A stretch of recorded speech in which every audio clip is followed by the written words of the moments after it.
Good morning อาจารย์สุรพล Good morning อาจารย์ประชันอาจารย์ธนรัตน์ and all TOSM members, the speakers and all TOSM guests. I'm Dr. เสริมศักดิ์ Sumanon from ขอนแก่น University. And I'm Dr. Alisara Arirajakaran from MedPark Hospital. So today our topic is knee 1, revision ACL reconstruction, the latest revisions. First speaker is going to talk about the cause of primary ACL reconstruction failure, evaluation for avoiding revision failure. So may we please invite Dr. Anand Wiwat Bawan to the stage. He come from Nakhon Pathom Hospital. Please. Good morning, moderator and everyone. So my name is Anand from Nakhon Pathom Hospital, and today I'm talking about the causes of primary ACL reconstruction that have been failed and evaluate how to avoid the revisioning failure. So we got to look at the case study here, and 25 years old male presented with the recurrent knee instability, and he had a history of primary ACL reconstruction for 2 years ago. And do you see what's wrong in this radiography? So as I see the clue that the femoral tunnel place is too anterior, and as you see in this radiograph, and we performed the revision ACL reconstruction, and we also found that the meniscus have the complex tear also. So what about the failure of the ACL reconstruction? The failure rate among the athletes is about the 34%, and the review report the 20% of revision graft and rupture rate, and the outcome of the revision is not good enough at the primary ACL reconstruction here. So the ACL reconstruction that have been failed, they consist of the subjective and the objective part. And the first one is consists of the persistent rotational laxity by the subjective, and my objective of the evidence of the graft rupture confirming by the imaging study and the examination to be confirmed. So the revision ACL reconstruction is not simple like a primary ACL reconstruction. So the study from the mouse cohort from the 2010, the incident was found that the traumatic was the cause that highest, about the 32%, followed by the error about 24%, and the other cause is biologic. In the next session we'll be going to talk about. And another study found that the things that cause the errors came from the most at the femoral tunnel malpositioning, about the 63%, and the tibial tunnel is falling by. And we found that this is a big thing about the ACL reconstruction. So the tunnel placement is all about from the non-anatomic tunnel position may cause an excessive or weak graft tensioning, and maybe cause an impingement to the notch or the PCL also. So the footprint, as you know, the ACL attached on the border of the lateral intercondyle ridge and expanding like a fan shape, and extension to the posterior part to the posterior femoral articular cartilage. There are many studies to debate about the position of the ACL femoral footprint placement, the location, and we found that the central or the anteromedial position, many studies show that this is not different as much.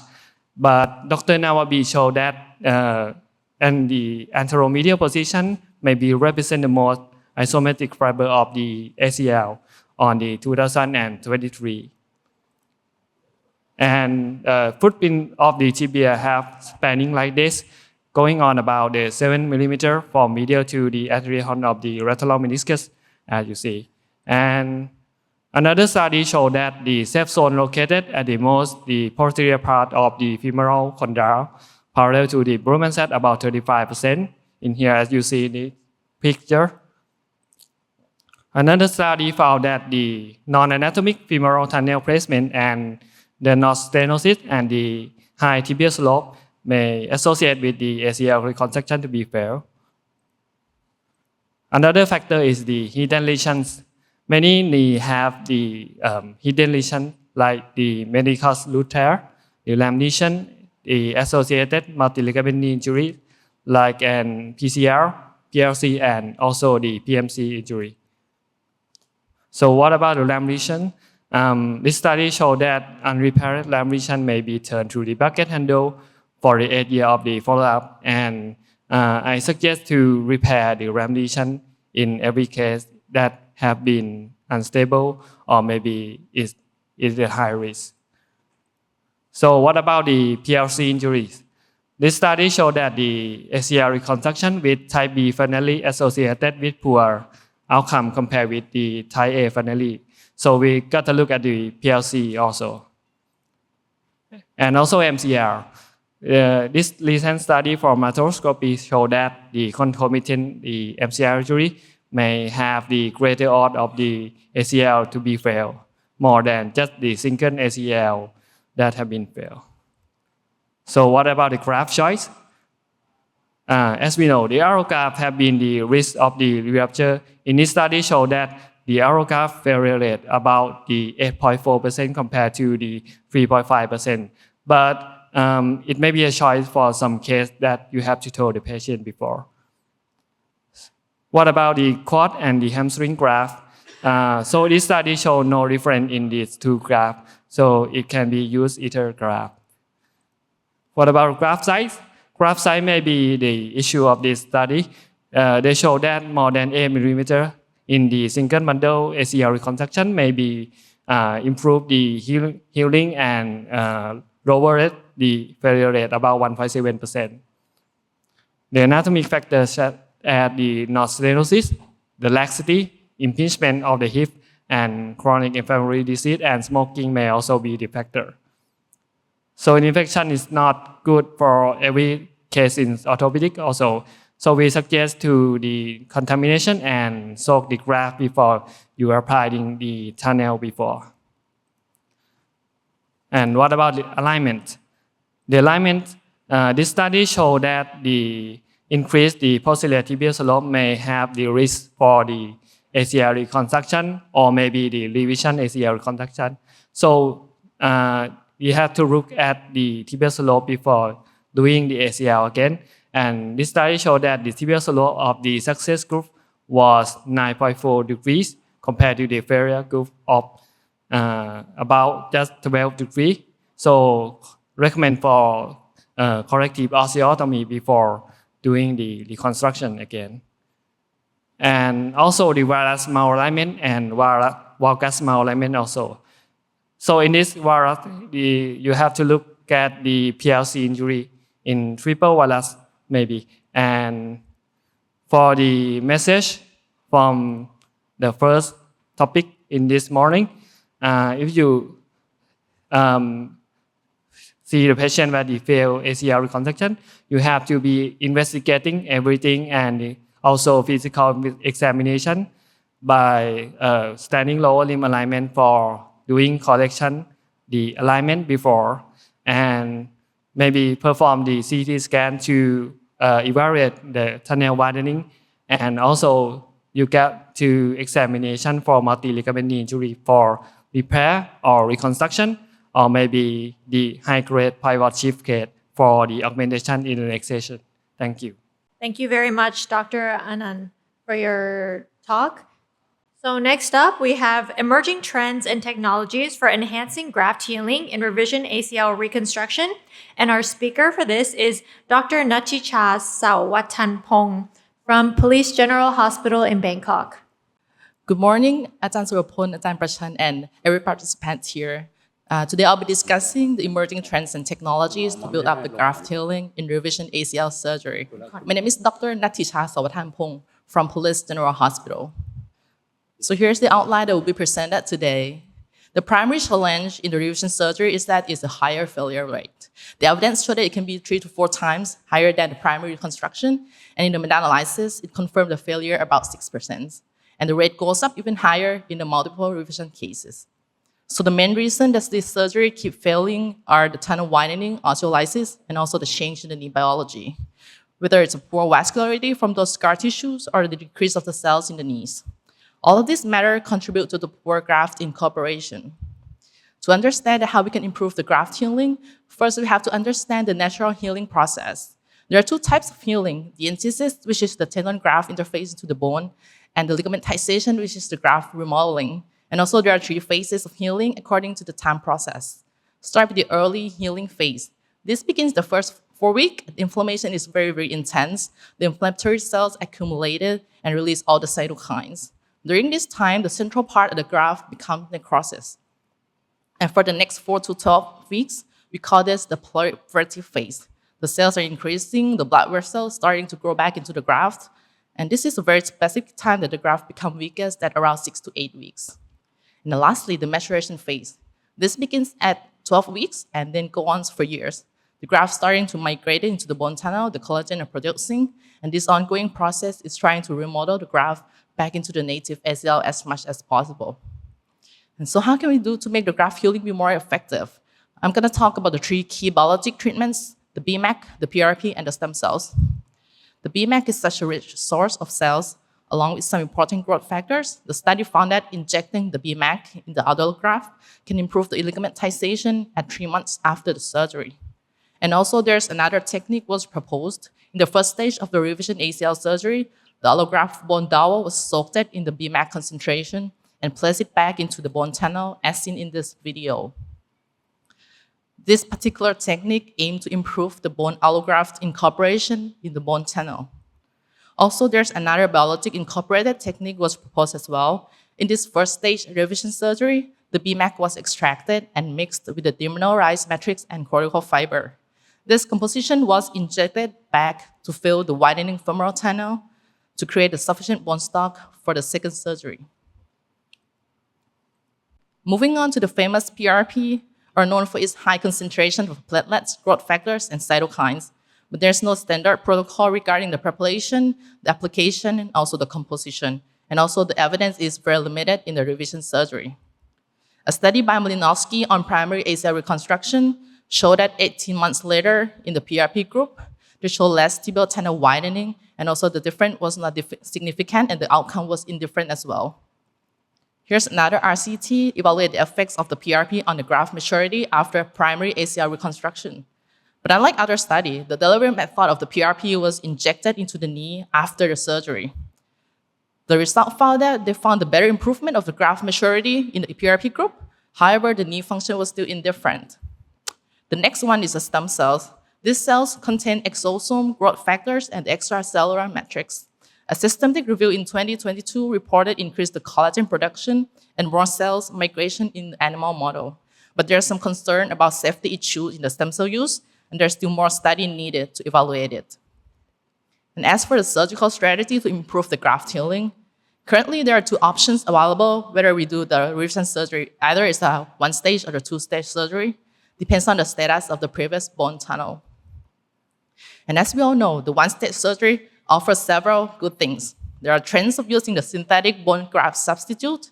It provides osteoconductive property and very fast setting time. And as we can see in the video, the BGS was filled in the enlarged tunnel, and we wait about 10 minutes, and then we go on for the new tunnel creation and continue the reconstruction process.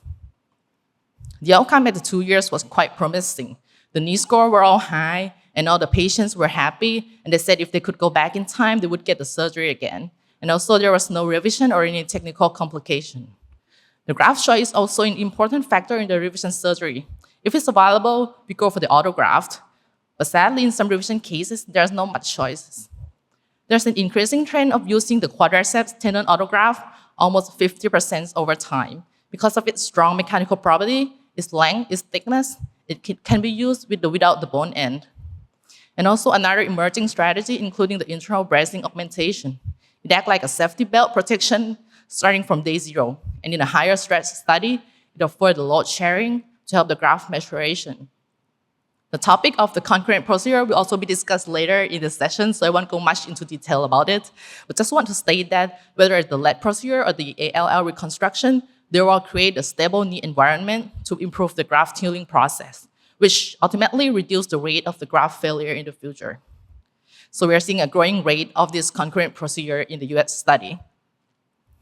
And as for the modern rehabilitation, there's an evidence that the low-level light therapy could help reduce inflammation after ACL reconstruction. And in the cell study, they found that it can increase the cell's proliferation and the collagen production. So looking to our future, the key factors for the biologics treatment consisting of angiogenesis, osteogenesis, and suppressing the inflammation. It has to work well with the arthroscope, with a site-specific application, and also some good quality control. And another exciting future is the tissue engineering. Using the biointegrative scaffold, there's an animal study in the sheep using silk bed scaffold for the ACL reconstruction. The study showed that they can create the ACL regeneration with the new tissue forming. But however, it required a longer study, the human clinical study, and verification of its biomechanical strength.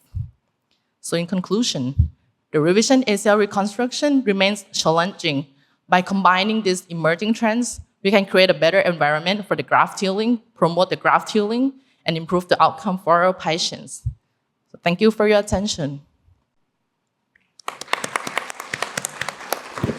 So thank you very much, Dr. Nachicha, for your presentation. Next up, we have the speaker, Dr. Suthi Tarakunpan from โรงพยาบาล ขอนแก่น speaking about the management of bone tunnel complications in revision ACL reconstruction. Good morning, moderator, co-moderator, all speaker, and all the audience. I'm Dr. Suthi Tharakunpan from Khon Kaen Hospital. Thank you, Thousam, for a great opportunity to be here today. Today, my talk is about the management of bone channel complication in revision ACL reconstruction. So let's start with the introduction and the highlight about the bone channel complications and the evidence-based approach about the radiographic evaluation, classification, and management strategy. The ACL reconstruction is a common procedure. The revision rate after ACL reconstruction range from 3 to 7%, and most common complication is from the technical error that affect to the bone channel complications. But there is a limited evidence about the systemic approach to the tunnel pathology. Let's start with the definition. Tunnel malposition is defined as a non-anatomic position of the graft tunnel, effect on the graft orientation, isometry, and biomechanics. About tunnel containment, often due to the attritional or technical error, affect to the graft fixation and failure. And about the tunnel widening, there is no clear evidence of the pathology that may complicate graft passage, position, fixation, and lead to the graft fixation and tunnel conversion. And the last is about the tunnel interference caused by the residual hardware, graft material, fibrous tissue, or sclerotic bone that may compromise visualization, distort anatomic features, and sometimes block or deflect the lemurs that lead to the imprecise tunnel placement. So the preoperative radiographic evaluation is a crucial factor to evaluate the tunnel position, shape with containment, bony sclerosis, and hardware location. The PET radiograph is simple and useful for screening tunnel property, but there is a limited inaccuracy. So the CT scan provides greater precision and reliability and can classify the femoral and the tibial tunnel position. And about the MRI, is useful and helpful for assess the graft integrity and soft tissue injury. About the radiographic, we can use to evaluate the position of the old tunnel of the ACL. For the femur, we can use the quadrant method by Dr. Bernard, and for the tibia by Dr. Strubri and Loching. About the CT scan, it provides more precise measurement and also can assess the tunnel widening that defined as the widest diameter of the tunnel orthogonal to the primary axis, like as in the figure. About the surgical management strategy, the key success, we have to prepare the radiographic evaluation to assess the tunnel position, shape, interference, and widening. And we have always prepare to about the intraoperative conversion from 1 to 2 stage if needed, and prepare a variety of instrument, implant, bone graft option, and hardware removal system. And sometimes we have to use intraoperative fluoroscope to evaluate the channel inside the field. About channel malposition, the goal of the treatment is to restore the native ACL footprint and orientation based on the 3D CT-based classification from Dr. Magnussen. We can classify the channel into 3 types. First is non-anatomic. You can use the independent channel to correct it. And about the second is anatomic tunnel. We can reuse or re-rim the tunnel. And in semi-anatomic tunnel, we have to evaluate that do the patient have the critical channel compromise. If the patient have the critical channel compromise, you can choose 2 stages for that patient. First, bone grafting, and then we re-evaluate the bone channel. After that, by the CT scan for about 3 to 6 months, and after that, perform the second revision. And for the single stage, you can use the alternative portal technique, 2 incisional technique, or over-the-top technique. This picture shows over-the-top technique and alternative portal and 2 incisional technique. About the tunnel widening, you should identify tunnel shape, position, and final prepared diameter. If the patient have the critical tunnel compromise, we should consider a 2-step procedure, and the bone void filler should be used to fill the tunnel. About tunnel containment, you should avoid posterior wall blowout, and you can assess the femoral by the tunneloscope or femoral view test like in the picture. If the posterior cortical insufficiency loss less than 5 millimeter, you can ignore it. But if it's lost more than 5 millimeter, maybe you can use 2 incisional technique, over the top technique, or maybe you use the suspensory fixation for this condition. About the tunnel interference, you should preoperative imaging to identify the anticipated interference and the concept for treatment. First, we should preserve the useful implant to avoid iatrogenic defects and use the old screw act as a buttress for a new interference fixation. About bone grafting option, there is a limited evidence for specific graft and technique for filling tunnel defect. About graft selection is also controversial, that the treatment based on the patient demand, graft availability, and surgeon preference. The allograft reduce morbidity and operative time, while autograft like a quadriceps, hamstring tendon, bone patella tendon offer a strong and reliable options. About graft fixation, it must be secure and stable fixation to allow early rehabilitation. There are 2 types of the fixation. First is aperture. You can use a stack or rack interference screw like as in the figure to provide a strong graft compression at the tunnel entrance, and use a suspensory fixation like a cortical button or screw and post technique. So for bone graft tunnel complication, you should carefully assess preoperatively using advanced imaging, especially CT scan, and 1 stage is often feasible in many cases. 2 stage is indicated for the patient that have the critical tunnel compromise. And about the bone graft selection and graft fixation should be individualized based on the patient, surgeon factor, tunnel quality, and graft availability and fixation. Thank you for your attention. Thank you very much to Dr. Suthi for your informative lecture. Next up will be the topic, the role of additional procedures in revision ACL reconstruction, presented by Dr. Pakapon Isarakraisin from Bangkok Hospital in Bangkok. Good morning, everyone. Good morning, Ajahn Surapon, Ajahn Pachan, Ajahn Sermsak, and Ajahn Amy, and good morning to everyone. I'm Tim Pakapon Isarakraisin from Bangkok Hospital. So today I would like to talk about the role of additional procedure in revision ACL reconstruction. I have no disclosure to this presentation. So why we have to talk about the additional procedure? I agree that the main concept is to have the perfect revision ACL reconstruction, but also we might have to think outside the notch, outside the ACL reconstruction as well. Because ACL reconstruction is a successful procedure, we have lots of high-level data that support high rate of return to play and the success rate. But also it's still not perfect because there are still high risk of re-injury in young and also high-risk patients. So how can we improve this? We might have to rethink about it and think outside the notch. So we might consider ACL plus procedure. First of all, I would like to say the same. We have lots of data that support that meniscus deficiency is one of the factors that lead to the ACL graft failure.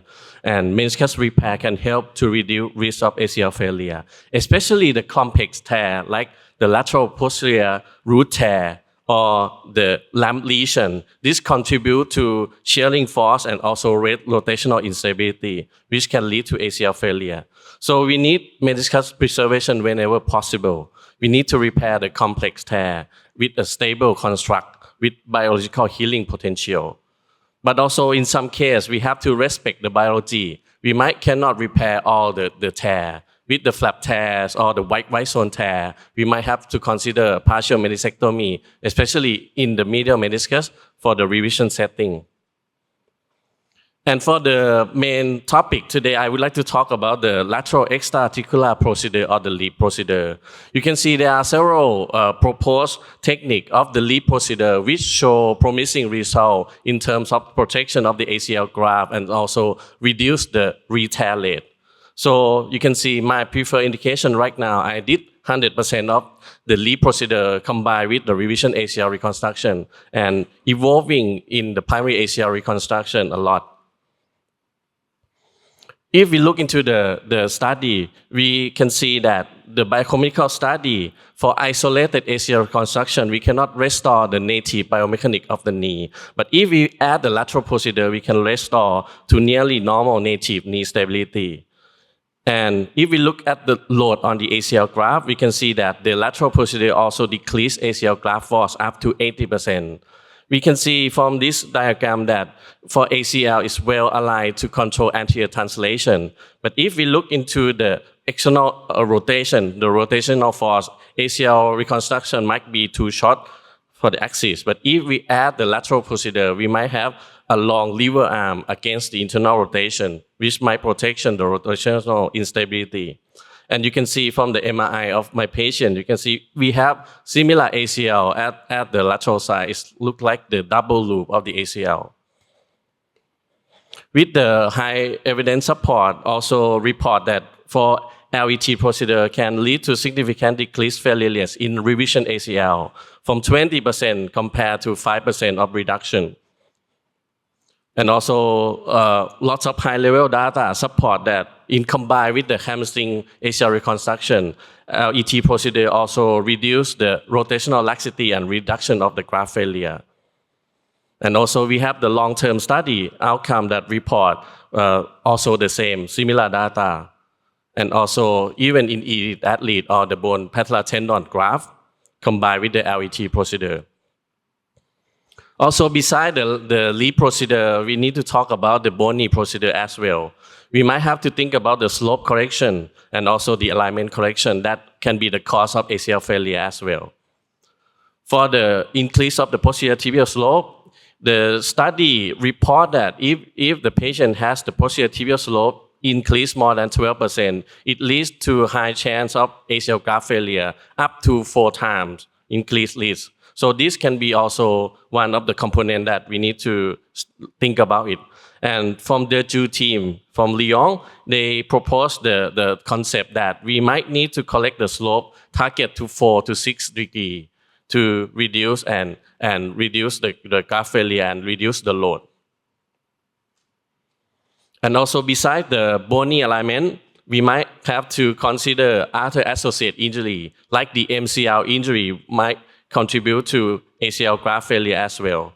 So in high grade MCL laxity, we might need to combine ACL reconstruction with MCL reconstruction or augmentation. And also the posterolateral instability can be happen in combination of ACL or revision ACL case.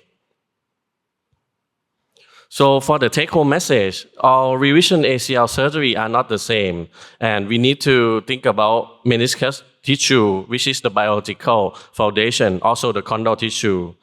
Lateral extra-articular procedure like LET or ALL reconstruction have evidence to support that it can protect graft in rotational, in unstable knee. And bony correction have to be addressed in sagittal and coronal biomechanics, which can be correct at the same time. I might not consider for the bony correction in the first setting or the first revision case, but in third time or fourth time of the revision case, we might have to think about the bony alignment. And don't miss the associated injury like the anteromedial or posterolateral instability in complex revision. So we need individualized treatment plan of the patient. Thank you so much. Thank you all speakers for your very good, excellent talks. Now we know about the cause of the ACL reconstruction failures and how to manage them. Any question from the floor? Please come to the microphone and introduce yourself and ask question, please. Dr. Warwit from Payathai Phehonyotin Hospital. Okay, I'd like to ask Dr. Suthi, when you need to do the second stage procedure, how you evaluation and when you do the second stage of About the tunnel, right? About the tunnel, I think we have to evaluate firstly by the CT scan first, and then if you apply the bone grafting, after that we have to reevaluate about 3 to 6 months. But in my opinion, I think 6 months is a good period for re-evaluate. In the paper say that like 3 to 4 months, but in another paper 6 months. In my opinion, 6 months after we have applied the bone grafting. Yes, my name is Dr. Vishirpan from Prince of Songkhla University. I want to ask Natisha, do you have the data about the BMAC and PRP in revision case? Who have benefit or some sign that this patient is a poor healing from the first revision? So this case, I decide to add on something just like BMAC or PRP in this case because I expect this patient maybe not good healing. Okay, thank you for the question. As I review the literature, the BMAC has some evidence in revision cases, but the PRP is very limited, only in the primary reconstruction case. So I think if we are planning to do the revision surgery and we augment some biologic healing to enhance the process, I think we would go for BMAC because it has some evidence in the revision case. So there are many ways to do. Some soak the bone plaque, the bone allograft, the soak it or soak the graft in the BMAC concentration. Some inject in the allograft, inject into the bone tunnel prior to insertion in dry arthroscope. So yes, there's an evidence of in the BMAC in revision ACL surgery, but in PRP only in primary ACL reconstruction. But both of it, even though they have the evidence of healing in which they evaluate in MRI, the clinical outcome was indifferent as well in two groups in both BMAC and PRP. So yeah, that's the answer. Okay, thank you for your answer, Dr. Natisha. Do we have any other questions from the floor for any of the speakers regarding the revision of ACL reconstruction? Can I ask Dr. Phakapon, please? My case is a double bundle ACL reconstruction. Do you have opinion about the ALL with the double bundle ACL reconstruction in the revision case? Thank you. For the revision case, actually my practice, I did single bundle reconstruction. So I did not have a case from failed double bundle to have a revision. But also in some primary case, I try to do double bundle combined with the ALL reconstruction. And it also have evidence support that provide a good stability. But for the long-term outcome, I need to monitor and also follow up the patient. Yeah. But also for the revision of the failed double bundle, there are several studies that support evidence of adding the lateral extraarticular procedure as well in combination. I am Dr. Harjit Singh from Klang Hospital. I have a question for Dr. Pakapon. We know that tibial slope has if it's more than 12 degrees, there's a chances of ACL failure. Do you suggest us to do osteotomy for primary to reduce re-rupture or rupture of the graft? Thank you. If we look into the evidence, we can conclude that the high or increased posterior slope can be the factor of the ACL failure.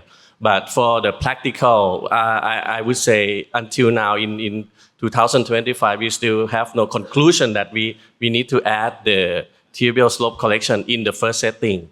But there are like increasing of the trend to do the additional procedure. In my practice, I never do as a primary setting, but for the revision case or second time revision case, I might have to think about it. And it increasing a lot trends in like America or in Europe to do the like combine the first revision. May I ask Dr. Pakapon about lateral extra articular tenodesis, like you said that why you have like a 100% do this procedure in the revision cases? What is the reason behind? Thank you. So I do concern more about the primary ACL or the concept of the anatomical ACL reconstruction to provide a strong construct. But also, if we look into the evidence right now, the lateral procedures quite promising in terms of reduction of the failure rate.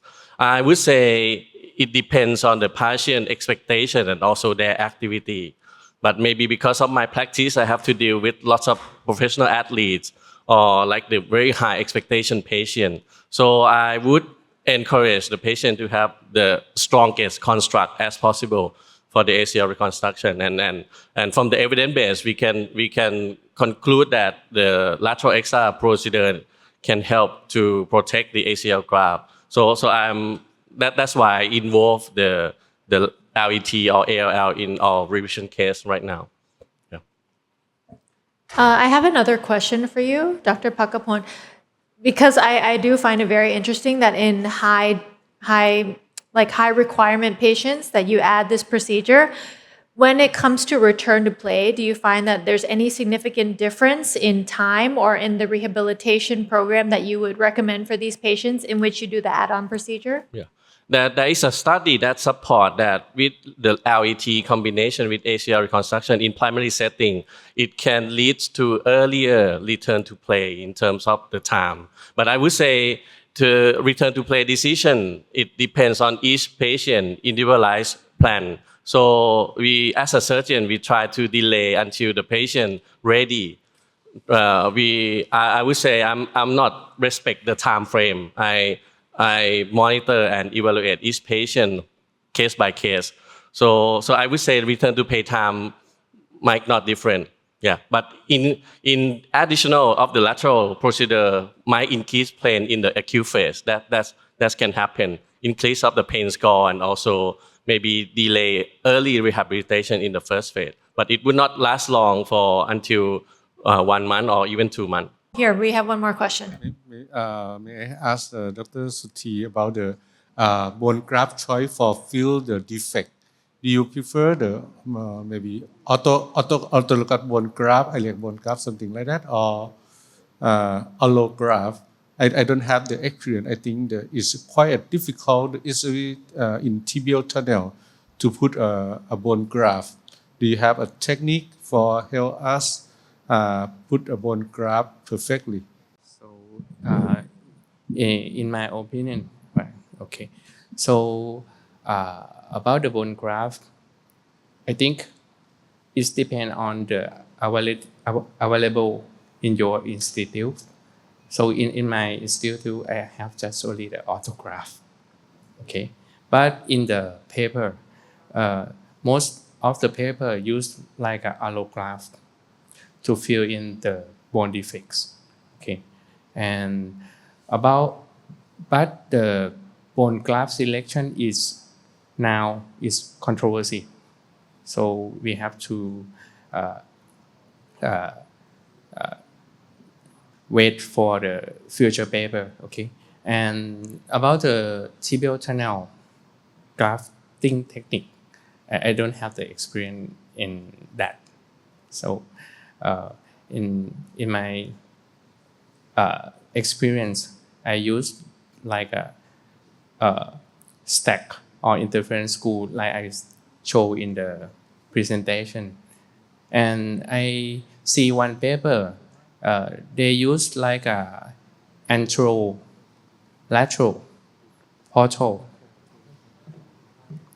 yeah, to like make a channel in the lateral instead of the medial. One paper that I review, yes, maybe the technique that maybe you can use.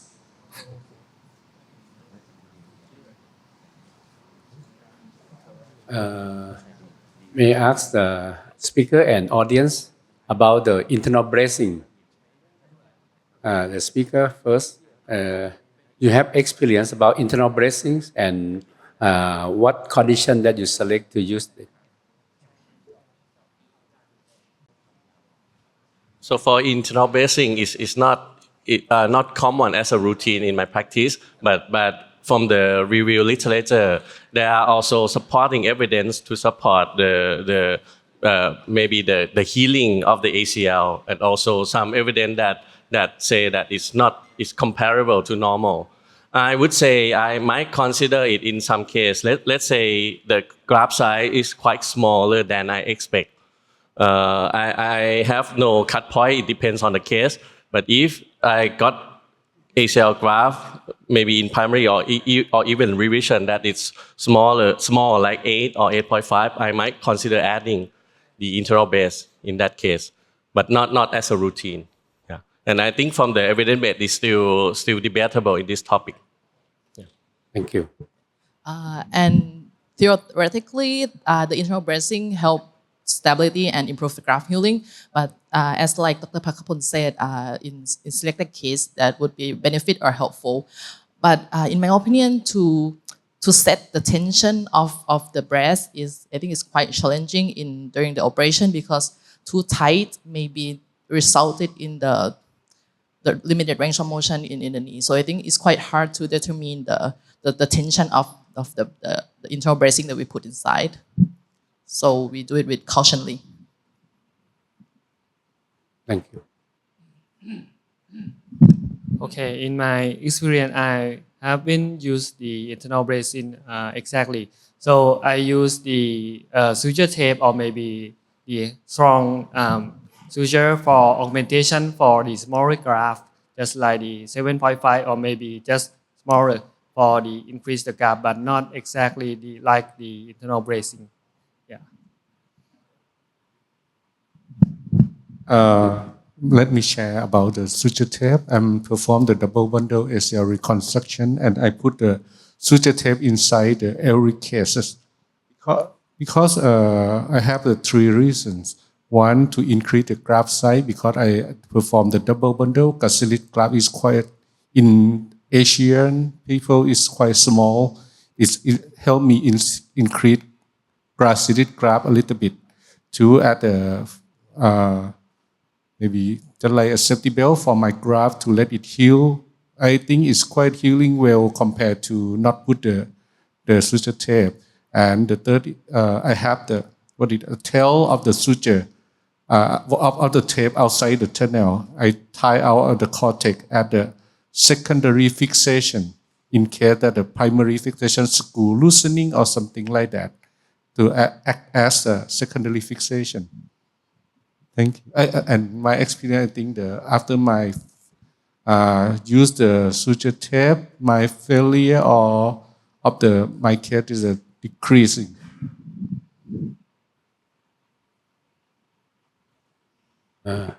Anyone in this room have experience about internal bracing? Ajahn Pop, please. Yes, so I'm Dr. Po from Sirat Hospital. So I think for the internal brace maybe help you a little bit, but not that much. Maybe like if you feel like Dr. Tim said that your graft is small, you can use the internal brace. But I think that is gonna be a little bit improved, not that much. But I want to point out for this section that to know the risk factor for failure, that is really important. And I think one thing that we not mentioned in this section is about the slope correction, because if you feel that your technique is good, you can make the anatomical reconstruction, and you think that you don't have any associated such as the PLC or like associated meniscus problem, and you still have the fail after ACL surgery, you have to think about the mechanical alignment and correction of the slope deformity too. You have to think about that. Thank you, Ajahn Pop. Ajahn Sithan, please. I'm Dr. Sithan from Julapon. So I think maybe the suture tape quite give you the promising outcome, but I think it at time zero. After the operation, you quite sure you got the secure fixation, but we have to follow for a long period of time. I think the suture tape it's too stiff. It can cause the stress shielding to the graft. I think that one you have to concern about the weakening of the graft after you add the suture tape to the graft. It's my opinion. Ajahn Chachai,ครับ do you have experience about internal bracing or other comments? So I think the problem is that when we do the ACL, is have a problem unplanned, like I have a small graft, and then we must to have the second plan that how to solve that. And for the internal bracing, is good for the hamstring graft because we use the suspension ligament like the endobutton, and under that we can to use the like a fiber tape through the endobutton and down suture to post. One commenter about the tension, because normally when we do the ACL, we must to sure we make on the right place. It means that when you keep the range of motion, so the tension is not more than 20 newtons, and the displacement, like the elongation, not more than 2 millimeters. So that the comment that said that it's difficult to make the tension, it's never mind, because you can do suture to the post to prevent the graft. The problem is that if you use the hamstring or the bone patellar tendon bone, and you use the screw, interference screw, it's difficult to use the internal bracing. So the problem is that for the speaker, if you have small graft like bone patellar tendon bone or the hamstring and have something wrong like a small graft or the graft is too short, how to solve that? You will to shift to use the LEAT, lateral extra-articular tenodesis, or you use the internal brace. Because sometimes we not talk the patient before that you might have the scar more on the lateral. For me, normally before planning, we must talk to the patient that in case Thai people very small or some people that have the genu recurvatum and have some joint laxity pivot shift quite positive 2+, we will talk that we will to proceed to have the LEAT. So for the internal bracing, less to use that. But you must to keep in mind, in case when you have a problem, you can to use that. Thank you.